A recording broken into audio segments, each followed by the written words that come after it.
সম্মানিত মুসলিম ভাইরা, আমরা যারা এখানে উপস্থিত হয়েছি আমরা সকলে আল্লাহর প্রিয় বান্দা হতে চাই কি চাই না? জোরে বলেন, আল্লাহর প্রিয় বান্দা হতে চাই কি চাই না? চাই। আল্লাহর প্রিয় বান্দা হতে চাইলে পাঁচটা জিনিস বাজান আপনার মধ্যে থাকা লাগবে। এই পাঁচটা জিনিস যদি আপনার মধ্যে থাকে তবে আপনি আল্লাহর প্রকৃত প্রিয় বান্দা হতে পারবেন। পাঁচটা বিষয় আপনার মধ্যে থাকা লাগবে। আল্লাহর নবী সাল্লাল্লাহু আলাইহি ওয়াসাল্লাম একদিন ঘোষণা করলেন, তোমাদের মাঝে কে আছো এমন, আমি এখন এমন কিছু কথা বলবো যেই কথাটা নিজে আমল করবে এবং অন্যকে শিখায়া দিবে তারাও যেন আমল করে। তোমাদের মাঝে কে আছো এমন, আমি নবী এখন কিছু কথা বলবো, এই কথাগুলো নিজে আমল করবে এবং অন্যদেরকে শিখায়া দিবে তারাও যেন আমল করে। আল্লাহর নবী সাল্লাল্লাহু আলাইহি ওয়াসাল্লামের এই কথা শুনে فقال أبو هريرة رضي الله تعالى عنه فقلت يا رسول الله, আল্লাহর নবীর সাহাবী হযরত আবু হুরায়রা রাদিয়াল্লাহু তাআলা আনহু আল্লাহর নবীকে বললেন, ইয়া রাসূলুল্লাহ, নবী গো, আমি আবু হুরায়রা, আপনি যে কথাটা বলবেন এই কথা আমি শুনবো, আমি শিখব এবং আমি আবু হুরায়রা অন্যদেরকে শিখায়া দেব। সুবহানাল্লাহ, আমি আবু হুরায়রা শিখব এবং অন্যদেরকে আমি আবু হুরায়রা শিখায়া দেব। আল্লাহর নবী সাল্লাল্লাহু আলাইহি ওয়াসাল্লাম ফাআখাযা বিয়াদি ওয়া আদ্দা খামসা, আল্লাহর নবী আবু হুরায়রার হাতটা ধরলেন। বাজান, ভালো করে শোনেন, ভালো করে দিলের মধ্যে শুনে গেঁথে রাখবেন। আল্লাহর নবী আবু হুরায়রার হাতটা ধরলেন। হাতটা ধরার পরে পাঁচটা জিনিস আবু হুরায়রাকে শিক্ষা দিলেন। সুবহানাল্লাহ, পাঁচটা জিনিস আবু হুরায়রাকে শিখায়া দিলেন। এক নাম্বার, আল্লাহর নবী সাল্লাল্লাহু আলাইহি ওয়াসাল্লাম বললেন, ইত্তাকিল মাহারিমা তাকুন আবাদান নাস। আল্লাহর নবী আবু হুরায়রাকে এক নাম্বার বললেন, আবু হুরায়রা, তুমি হারাম কাজ থেকে বাঁচো, হারাম কথা থেকে বাঁচো, হারাম মজলিস থেকে বাঁচো, হারাম উপার্জন থেকে বাঁচো, হারাম খাদ্য থেকে বাঁচো। হারাম বিষয় থেকে তুমি নিজেকে বাঁচাবে এবং অন্যকে বাঁচানোর জন্য বলবে, তারাও যদি তোমার এই কথা শুনে হারাম জিনিস থেকে বাঁচে। আমি নবী ঘোষণা করলাম, আবু হুরায়রা, তুমি যদি শোনার পরে হারাম জিনিস থেকে বাঁচো, তারাও যদি বাঁচে, আমি নবী ঘোষণা করলাম এই ব্যক্তি পৃথিবীর মধ্যে শ্রেষ্ঠ ওলি হয়ে যায়। সুবহানাল্লাহ, পৃথিবীর মধ্যে শ্রেষ্ঠ ওলি হয়ে যাবে যদি হারাম জিনিস থেকে সে যদি বাঁচে। এখন আপনাদের এই গ্রামে কেউ যদি হারাম কাজ থেকে বাঁচে, হারাম শোনা থেকে বাঁচে, হারাম মজলিস থেকে বাঁচে, হারাম বলা থেকে বাঁচে, এই যে হারাম বিষয় থেকে বেঁচে থাকার কারণে গ্রামের হয়তো কিছু মানুষ আপনাকে পাত্তাও দিবে না, আপনাকে ভালো একটা অনুষ্ঠানের দাওয়াতও দিবে না, আপনাকে ভালো একটা কাজে ডাকবেও না।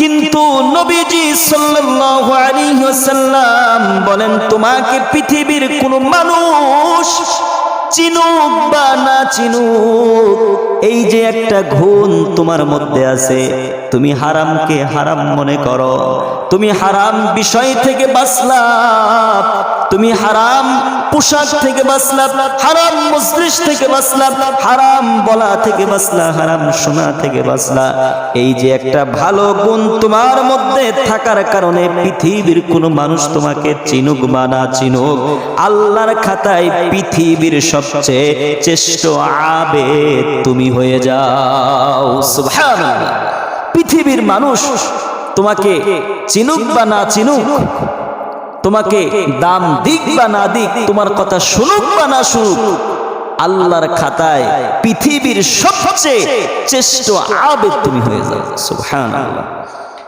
তাহলে এক নাম্বার আল্লাহর নবী আবু হুরায়রাকে যে শিক্ষাটা দিলেন বাজান, হারাম জিনিস থেকে বাঁচা লাগবে, হারাম জিনিস থেকে বাঁচা লাগবে। প্রিয় ভাই, আজকে আমরা কত হারামের মধ্যে লিপ্ত হয়ে আছি, হারামের বিষয়ের মধ্যে লিপ্ত হয়ে আছি। প্রিয় যুবক ভাই, ভালো করে শোনো রে ভাই, কত হারাম কাজ তুমি করতেছ, কত হারাম কাজের মধ্যে তুমি লিপ্ত হয়ে যাচ্ছ। খবরদার, খবরদার, আল্লাহর প্রিয় বান্দা হতে চাইলে যুবক ভাই, আল্লাহর প্রিয় বান্দা হতে চাইলে, আল্লাহর প্রিয় হতে চাইলে হারাম জিনিস থেকে বাঁচা লাগবে। 2 নাম্বার আবু হুরায়রা কে আল্লাহর নবী যে কথাটা বললেন, অরদ বিমা কসামাল্লাহু লাকা তাকুন আগনান নাস। আল্লাহর নবী আবু হুরায়রাকে 2 নাম্বার বললেন, আল্লাহ তোমার উপরে যা বাজেট করেছে, যা বরাদ্দ করেছে, ওটা নিয়েই তোমার সন্তুষ্ট থাকা লাগবে, রাজি থাকা লাগবে, কোনো অভিযোগ করা যাবে না। প্রিয় ভাই, আল্লাহ আমাদের উপরে যা বাজেট করেছেন, যা বরাদ্দ করেছেন, এটা নিয়ে আমাদের সন্তুষ্ট থাকা লাগবে, কোনো অভিযোগ করা যাবে না। আপনি ব্যবসা করেন, প্রথম দিন আপনার 1500 টাকা লাভ হয়েছে, বললেন আলহামদুলিল্লাহ। আপনার দ্বিতীয় দিন লাভ হয়েছে 1000 টাকা, তাও বললেন আলহামদুলিল্লাহ। তৃতীয় দিন লাভ হয়েছে 500 টাকা, বললেন আলহামদুলিল্লাহ। চতুর্থ দিন 500 টাকা লস গিয়েছে, তাও আপনার আল্লাহর শুকরিয়া আদায় করে বললেন আলহামদুলিল্লাহ। কারণ এই বাজেটটা দুনিয়ার কোনো মানুষ করে না, দুনিয়ার কোনো লোক করে না, এই বাজেটটা একজনের উপর থেকে আসে। চিল্লায় বলেন তিনি কে? আল্লাহর পক্ষ থেকে এই বাজেটটা আসে। আর এই বাজেটের উপরে কেউ যদি রাজি থাকে, আল্লাহ বলেন তিনিই হচ্ছে দুনিয়ার মধ্যে সবচেয়ে ধনী। সুবহানাল্লাহ। আল্লাহ যা বাজেট করেছে বান্দার উপরে, এটার উপরেই রাজি থাকা লাগবে, এটার উপরেই খুশি থাকা লাগবে, সন্তুষ্ট থাকা লাগবে, কোনো অভিযোগ করা যাবে। তাহলে 2 নাম্বার আল্লাহর রাসূল সাল্লাল্লাহু আলাইহি ওয়াসাল্লাম আবু হুরায়রাকে বললেন, আল্লাহ তোমার উপরে যা বাজেট করেছে, এটার উপরে সন্তুষ্ট থাকা, রাজি থাকা। 3 নাম্বার আবু হুরায়রাকে আল্লাহর নবী বললেন, ওয়া আহসিন ইলা জারিকা তাকুন মুমিনা। আবু হুরায়রাকে আল্লাহর নবী বললেন, প্রতিবেশীর সাথে উত্তম আচরণ করা লাগবে, তবেই তুমি খাঁটি মুমিন হয়ে যাইবা। প্রতিবেশীর সাথে উত্তম আচরণ করা লাগবে, খাঁটি মুমিন হয়ে যাইবা। যুবক ভাই, ভালো করে শোনো, ভালো করে শোনো। আল্লাহর নবী আবু হুরায়রাকে বললেন, প্রতিবেশীর সাথে উত্তম আচরণ করা লাগবে, খাঁটি মুমিন হয়ে যাইবা। বাবা, আমরা এমনও কিছু সংখ্যক মানুষ রয়েছি, প্রতিবেশী তো দূরের কথা, ভাই ভাইয়ের সাথে 1 বছর 6 মাস 3 মাস 4 মাস আজও আমরা কথা পর্যন্ত বলি না, ঠিক কিনা? প্রতিবেশী তো দূরের কথা, আত্মীয় স্বজনদের সাথেও আমরা আজকে 2 মাস 3 মাস 1 বছর কথা বলি না ঠিক মতে, ঠিক কিনা বলেন? প্রিয় ভাই, আল্লাহর প্রিয় বান্দা হতে চান, আল্লাহর প্রিয় বান্দা হতে চান তো প্রতিবেশীর সাথে উত্তম আচরণ করা লাগবে। 4 নম্বরে আল্লাহর নবী আবু হুরায়রাকে বললেন, ওয়া হাব্বালিন নাস মা তুহিব্বু লি নাফসিকা তাকুন মুসলিমা। নিজের জন্য যা পছন্দ করো, মানুষের জন্য তা পছন্দ করো, খাঁটি মুসলমান হয়ে যাইবা। সুবহানাল্লাহ। নিজের জন্য যা পছন্দ করো, মানুষের জন্য তাই পছন্দ করো, খাঁটি মুসলমান হয়ে যাইবা। 5 নাম্বার ওয়ালা তুকসিরিদ দিহকা ফাইন্না কাসরাহ দিক তুমিতুল কলবা। 5 নম্বরে আল্লাহর নবী আবু হুরায়রাকে বললেন বেশি হাসবা না, বেশি হাসলে তোমার অন্তরটা মৃত হয়ে যাইবে। আবু হুরায়রাকে আল্লাহর নবী 3 নম্বরে বললেন তুমি বেশি হাসবা না, হাসলে অন্তর মৃত হয়ে যায়, অন্তর মরে যায়। আমরা এমনও মানুষ রয়েছি প্রিয় ভাই, বেশি আমরা হাসি। দেখবেন খেয়াল করে মুনাজাতের সময় যাদের চোখ দিয়ে পানি বের হয় না, খেয়াল করে তাদের ব্যাকগ্রাউন্ড দেখবেন তারা বেশি বেশি হাসাহাসি করে। নবীর হাদিস, বেশি হাসবা না, হাসলে অন্তর মৃত হয়ে যায়, অন্তর মরে যায়। এই 5টা জিনিস আল্লাহর নবী আবু হুরায়রাকে শিক্ষা দিলেন।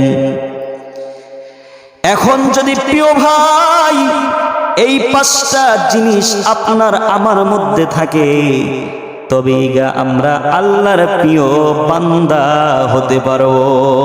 সুবহানাল্লাহ।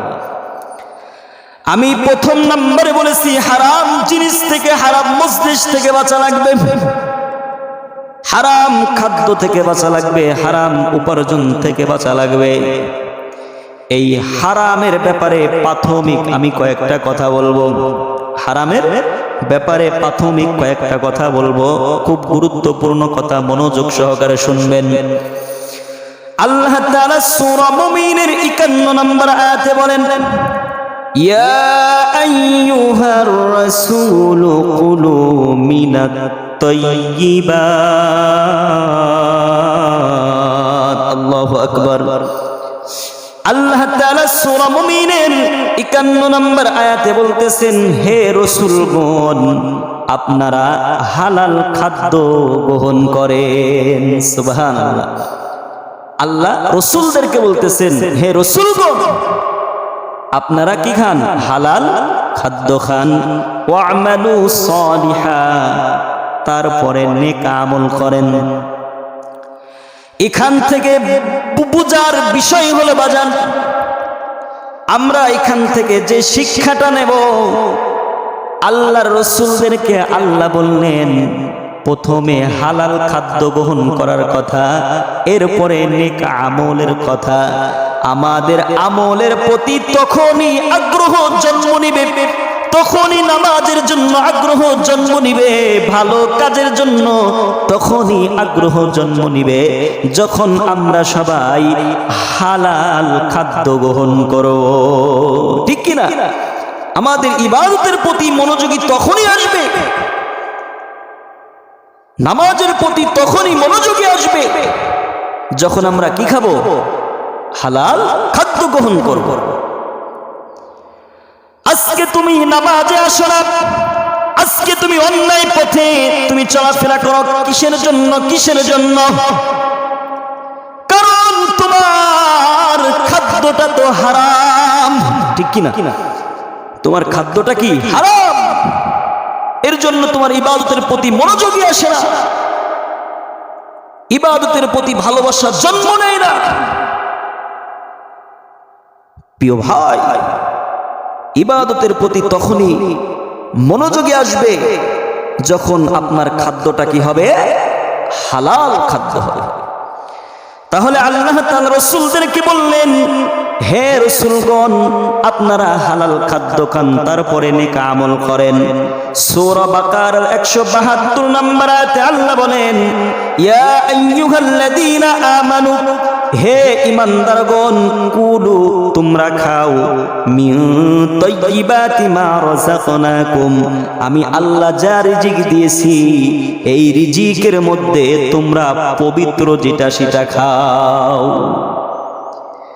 তাহলে আল্লাহ তাআলা প্রথমে রাসূলদেরকে বললেন হালাল খাদ্য গ্রহণ করার কথা, এরপরে সূরা বাকারার 172 নম্বর আয়াতে আল্লাহ ঈমানদারদেরকেও বললেন হালাল খাদ্য গ্রহণ করার কথা। এই জায়গাটা ভালো করে বুঝবেন। আল্লাহর তাআলা প্রথম রাসূলদেরকে বললেন হালাল খাদ্য গ্রহণ করার কথা, এরপরে ঈমানদারদেরকে বললেন হালাল খাদ্য গ্রহণ করার কথা। এই দুইটা আয়াত সামনে রেখে আল্লাহর নবী সাল্লাল্লাহু আলাইহি ওয়াসাল্লাম একটা হাদিস বললেন। এই দুইটা আয়াত সামনে রেখে আল্লাহর হাবিব সাল্লাল্লাহু আলাইহি ওয়াসাল্লাম একটা হাদিস বললেন। তিরমিজি শরীফের 2989 নম্বর হাদিস। হাদিসটি মনোযোগ সহকারে শুনবেন রে বাবা।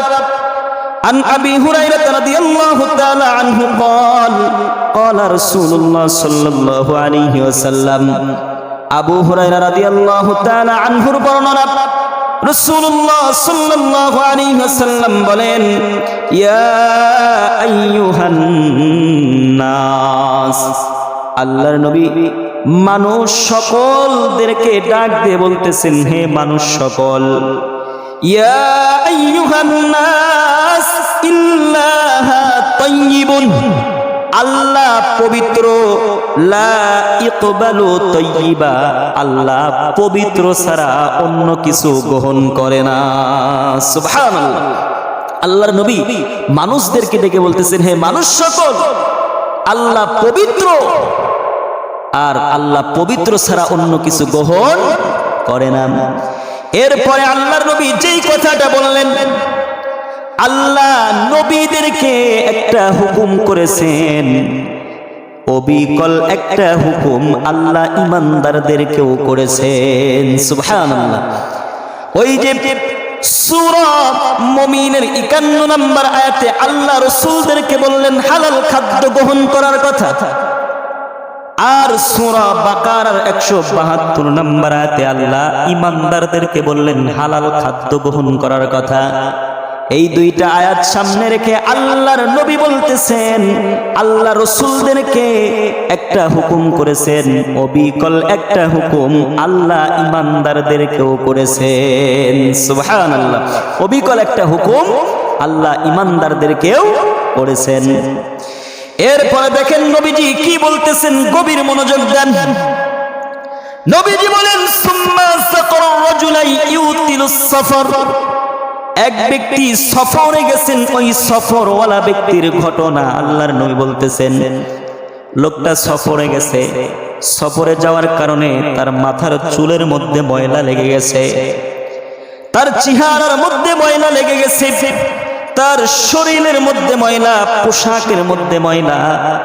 লোকটা আল্লাহর কাছে দোয়া করতেছে, ইয়া রব্বি, ইয়া রব্বি, আল্লাহ তুমি আমাকে মাফ করো, আমাকে এটা দাও ওটা দাও।